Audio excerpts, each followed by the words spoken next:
On parle beaucoup de décarboner l'industrie et trop souvent on ne parle que de décarboner les usines. On n'arrivera pas à la décarbonation de l'industrie si on ne décarbone pas la mobilité et notamment toute la gestion des flux, que ce soit des flux personnels ou des flux routiers. Notre modèle, qui est un modèle concession, construction, énergie, a permis d'intégrer toutes ces questions et d'apporter des réponses qu'on a déjà en place. C'est notre façon d'apporter des solutions à cette problématique.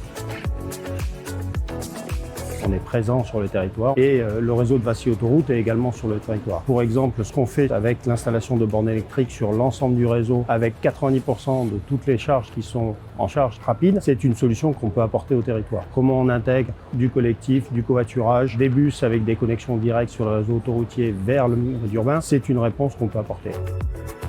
Une des réponses qu'on a trouvées, nous, Monde économique, c'est à travers Provence Fabrique des possibles, qui est un collectif du monde économique qui s'est emparé de ces questions-là et qui tente de les résoudre. Il est primordial d'avoir un schéma directeur sur le territoire et non pas projet par projet et non pas entreprise par entreprise. Il faut une gouvernance politique, mais il faut aussi une gouvernance économique pour résoudre ces questions-là qui sont des questions majeures pour le territoire.